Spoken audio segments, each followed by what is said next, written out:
Assalamualaikum warahmatullahi wabarakatuh. Kami dari kelompok 6 akan mempresentasikan materi mengenai anggaran bahan baku. Berikut anggota dari kelompok 6 adalah saya Melinda Disra Kuncaraningrum NIM 12403193006. Dwi Wahyuning Tias NIM 12403193016 dan Siti Lailatul Nikmah NIM 12403193043. Yang pertama kita akan membahas mengenai pengertian anggaran bahan baku. Anggaran bahan baku adalah semua anggaran yang berhubungan dan merencanakan secara lebih terperinci tentang penggunaan bahan baku untuk proses produksi selama periode yang akan datang. Nah, secara umum, anggaran bahan baku dikelompokkan menjadi dua, yaitu bahan baku langsung atau direct material, yaitu semua bahan baku yang merupakan bagian barang jadi yang dihasilkan. Biaya yang dikeluarkan untuk membeli bahan baku langsung ini mempunyai hubungan yang erat dan sebanding dengan jumlah barang jadi yang dihasilkan, sehingga biaya bahan baku langsung merupakan biaya variabel bagi perusahaan. Selanjutnya yang kedua ada bahan baku tak langsung atau indirect material, yaitu bahan mentah yang ikut berperan dalam proses produksi, tetapi tidak secara langsung tampak pada barang jadi yang dihasilkan. Selanjutnya, tujuan dari anggaran bahan baku. Yang pertama, memperkirakan jumlah kebutuhan bahan baku, memperkirakan jumlah pembelian bahan baku yang diperlukan sebagai dasar untuk memperkirakan kebutuhan dana yang diperlukan untuk melaksanakan pembelian bahan baku. Yang keempat, sebagai dasar penyusunan produk costing, yakni memperkirakan komponen harga pokok pabrik karena penggunaan bahan baku dalam proses produksi. Yang kelima, sebagai dasar melaksanakan fungsi pengawasan bahan baku. Selanjutnya ada penyusunan anggaran bahan baku. Yang pertama ada anggaran kebutuhan bahan baku. Informasi yang harus tercantum dalam anggaran kebutuhan bahan baku langsung meliputi jenis produk jadi yang dihasilkan, jenis bahan baku langsung yang dipergunakan, departemen produksi yang dilalui dalam proses produksi, standar penggunaan bahan baku, waktu penggunaan bahan baku, dan kuantitas barang jadi. Nah, berikut merupakan format dari anggaran kebutuhan bahan baku bulanan untuk satu jenis produk dengan dua jenis bahan baku.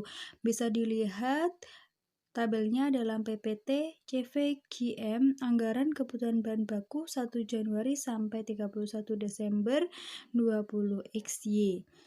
Kemudian ada format anggaran kebutuhan bahan baku 3 bulanan untuk satu jenis produk dengan dua jenis bahan baku. Bisa dilihat tabelnya pada CVGM anggaran kebutuhan bahan baku tahun 20 XY. Selanjutnya ada contoh format anggaran kebutuhan bahan baku bulanan untuk dua jenis produk dengan dua jenis bahan baku. Berikut adalah contoh tabelnya dan contoh tabel dari format anggaran kebutuhan bahan baku bulanan untuk dua jenis produk dengan dua jenis bahan baku yang diproses melalui dua departemen produksi. Ada departemen produksi 1 dan departemen produksi 2. Selanjutnya adalah anggaran pembelian bahan baku. Anggaran ini disusun sebagai perencanaan jumlah bahan mentah yang harus dibeli pada periode mendatang.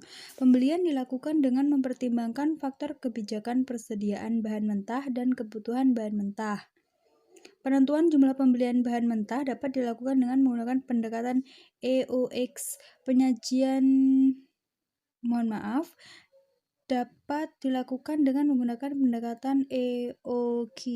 Penyajian anggaran ini akan tergantung pada anggaran kebutuhan bahan baku, tingkat persediaan bahan baku, harga persatuan bahan baku. Selanjutnya, apabila diformulasikan, anggaran pembelian bahan baku dapat disusun sebagai berikut. Anggaran kebutuhan bahan baku ditambah dengan persediaan akhir bahan baku menjadi jumlah kebutuhan bahan baku, kemudian dikurangi dengan persediaan awal bahan baku menjadi anggaran pembelian bahan baku. Jumlah pembelian yang paling ekonomis atau jumlah pemesanan ekonomis disebut sebagai Economical Order Quantity atau EOQ EOQ perlu mempertimbangkan dua jenis biaya yang bersifat variabel, yaitu biaya pemesanan, biaya penyimpanan. Maka rumus jumlah pembelian yang paling ekonomis dapat dihitung dengan persamaan EOQ sama dengan akar dari 2R dikali S dibagi CI dikali P, di mana EOQ merupakan pembelian yang ekonomis, R sama dengan kebutuhan material 1 tahun, C sama dengan biaya simpan per tahun, P sama dengan harga beli material per satuan, S sama dengan biaya pemesanan setiap kali pesan. Contoh format anggaran pembelian bahan baku sebagai berikut. Bisa dilihat tabelnya dalam PPT CVGM anggaran pembelian bahan baku tahun 20 XY.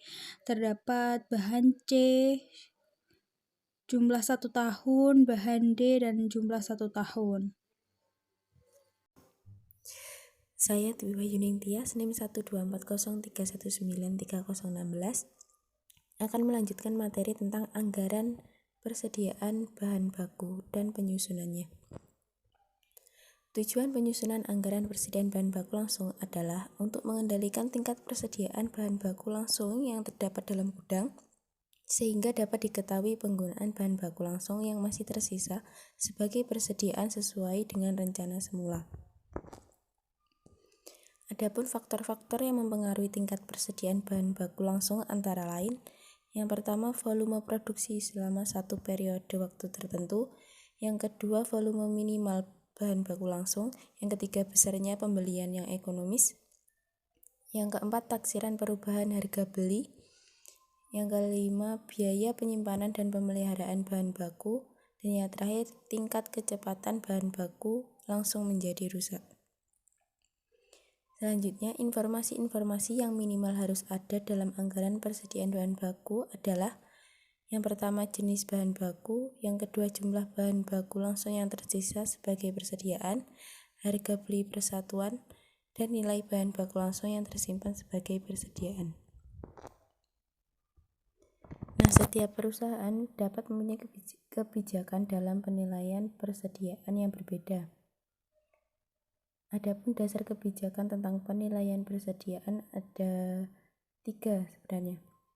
Yang pertama yaitu kebijakan FIFO atau first in first out, yaitu bahan baku yang lebih dahulu digunakan untuk produksi adalah bahan baku yang lebih dahulu masuk di gudang. Yang kedua kebijakan LIFO atau last in first out, yaitu harga bahan baku yang masuk ke gudang lebih akhir justru dipakai untuk menentukan nilai bahan baku. Dan kebijakan yang terakhir itu adalah rata-rata tertimbang atau average. Selain itu, juga perlu adanya persediaan besi atau safety stock, yang artinya persediaan minimal bahan baku yang harus dipertahankan untuk menjamin kelangsungan proses produksi. Berikut adalah contoh format anggaran persediaan bahan baku. Materi selanjutnya yaitu anggaran biaya bahan baku yang habis digunakan. Tidak semua bahan baku yang tersedia akan habis digunakan untuk produksi. Hal ini disebabkan karena yang pertama perlu adanya persediaan akhir bahan baku yang akan menjadi persediaan awal bahan baku periode berikutnya. Yang kedua, perlu adanya persediaan besi bahan baku agar kelangsungan produksi tidak terganggu akibat kehabisan bahan baku. Adapun manfaat penyusunan anggaran biaya bahan baku yang habis digunakan. Yang pertama, untuk keperluan perhitungan produk costing atau perhitungan harga pokok barang yang dihasilkan. Yang kedua, untuk keperluan pengawasan penggunaan bahan baku. Berikut adalah contoh format anggaran biaya bahan baku yang habis digunakan.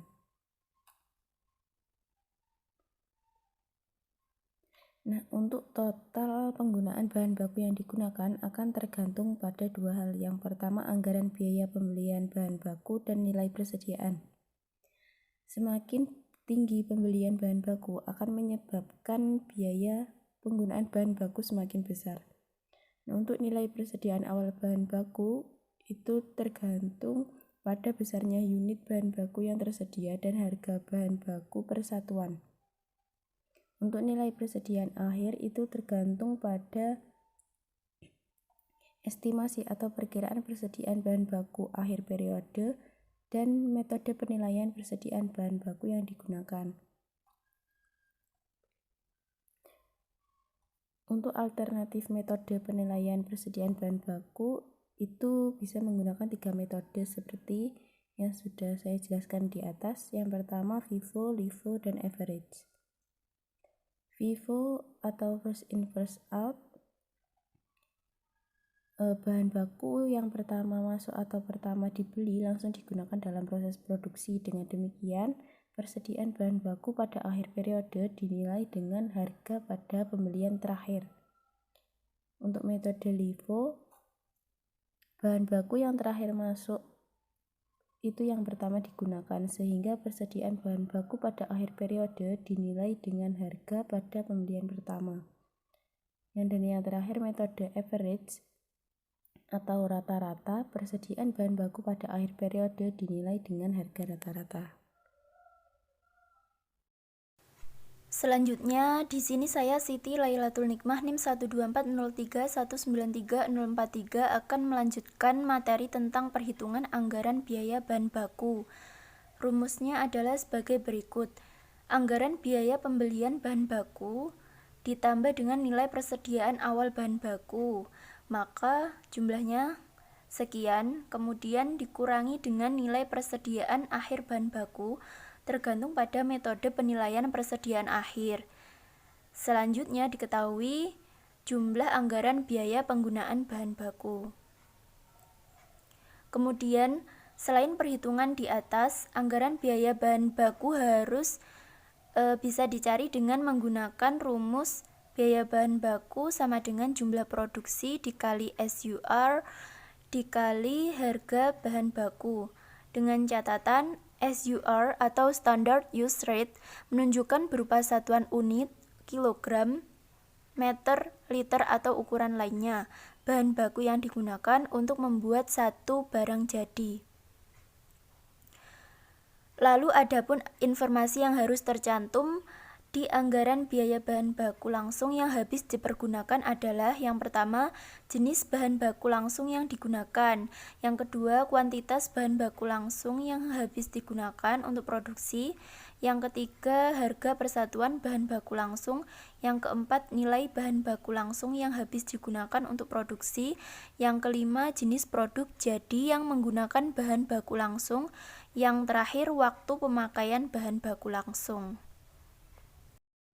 Kemudian, contoh anggaran kebutuhan bahan baku. PT GM memproduksi satu jenis produk yakni produk A. Untuk membuat produk A diperlukan bahan B dan bahan C. Berikut data selengkapnya. Rencana produksi untuk tahun 20XY yang diambil dari anggaran produksi adalah sebagai berikut. Sesuai dengan tabel terdiri atas waktu dan rencana produksi per unitnya. Kemudian standar penggunaan SP bahan baku. Produk A itu terdiri atas bahan baku bahan B dan bahan C. Lanjutannya, perkiraan harga bahan baku per unit. Untuk harga bahan B yaitu Rp25 per unit. Harga bahan C Rp50 per unit. Sementara itu persediaan awal tahun 2000XY, persediaan awal bahan B 75 unit, persediaan awal bahan C 115 unit. Kemudian rencana persediaan akhir bulan per triwulan yaitu sebagai berikut yang tertera di tabel. Nah, berdasarkan data di atas, disuruh membuat anggaran kebutuhan bahan baku. Maka jawabnya yaitu berdasarkan data yang ada, disusunlah anggaran kebutuhan bahan baku untuk tahun 2000XY adalah sebagai berikut. Bisa dilihat di dalam tabel. Sehingga jumlah untuk rencana produksi yaitu 10.500, SP2 kebutuhan 21.000, SP3 untuk bahan C dengan kebutuhan 31.500. Kemudian contoh anggaran pembelian bahan baku. Bisa dilihat di dalam tabel ya untuk perhitungannya. Kemudian untuk contoh anggaran persediaan bahan baku adalah sebagai berikut, di mana data-datanya diambil dari anggaran pembelian bahan baku. Bisa dilihat di dalam tabel. Di sini diketahui bahwa persediaan akhir tahun untuk bahan B yaitu 50 unit dengan harga Rp25 sehingga totalnya 1.250, dan bahan C ada 100 unit dengan harga Rp50 dan jumlahnya total Rp5.000. Selanjutnya kita menghitung anggaran biaya bahan baku yang habis digunakan. Contohnya ada di dalam tabel berikut. Data yang diambil berasal dari anggaran kebutuhan bahan baku. Sekian presentasi dari kelompok kami. Apabila ada kurang lebihnya kami mohon maaf. Semoga bermanfaat. Wassalamualaikum warahmatullahi wabarakatuh.